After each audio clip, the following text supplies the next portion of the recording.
Good morning. My name is John Fahey. I'm Superintendent of Schools in Hopewell City, and I'm here to talk to you about how you teach your kids with toys. For many, many years as an educator, I've worked with parents and schools to teach teachers how to teach kids. And I think one of the best ways of doing that is teaching kids with toys. So I'm going to show you some demonstrations of things you can do at home that'll help you teach your kids. One thing kids really need is repetition. So if you're teaching concepts that relate to shapes and sizes and colors, which are really key pieces of information kids need to know, you need to repeat this lesson over and over and over. I'm going to show you a few toys that I've taught with in the past to give you some ideas of what you can do at home. First one is the shape of round. Using a basketball, using a globe, or a globe basketball, you can talk to your kids about the shape of round. And I talk to kids that this is round, it's also a sphere, it's also a globe. And all those vocabulary terms are terms that teach kids the shape. And kids need to know more than one term for everything they learn because it's going to be used in different contexts. So if you have a small ball, if you have a big ball, if you have a plate, if you have a pie pan, if you have a hula hoop, you always tell your kids this is round. This is a shape that's round versus square. Then, of course, you take it and you play with your kids and you ask them, what shape is this? And they'll tell you round. It works really well. It's something you can repeat, and repeat. Most experts say that to know something really well, you have to repeat it about 10,000 times. There are 10,000 times when you can at least pick up something round and share that with your children. Next, colors. Taking a round shape, which isn't perfectly round, but it is round, you also want to talk to your kids about colors. What color is this? And they'll tell you it's red, or maybe they'll say orange.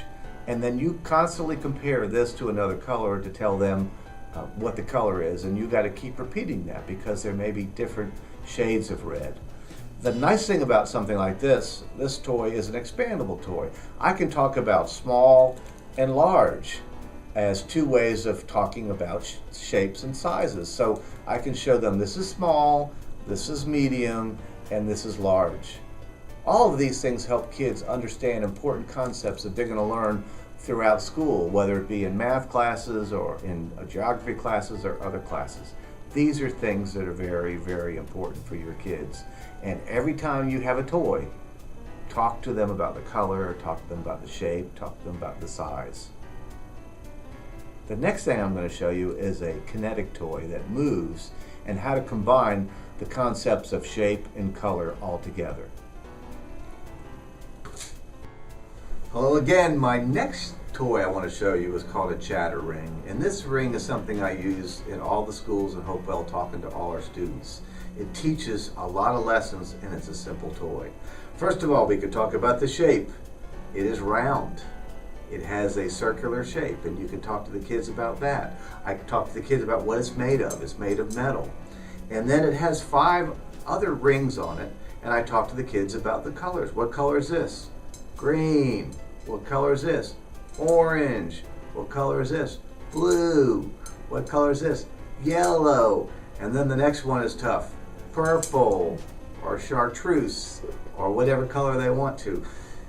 Kids love this. They love the colors. They love the shapes. And then I tell them that I'm going to make this do something that's somewhat magic. And the kids really like that because anytime I take a toy and do something they think is magic, they love it. Even though it's not really magic. It's science. So I'm going to teach some science. I tell the kids that these particular shapes are going to float around this ring without me touching them. And the kids can't believe that can happen. But I tell them that with the right education, with the right science background, you can do it. So I take it and I hold the ring and I make them move. And they all clap and think that's really exciting. And I said, well, did they really go around the ring? No. I'm going to make them go around the ring and keep moving the whole time.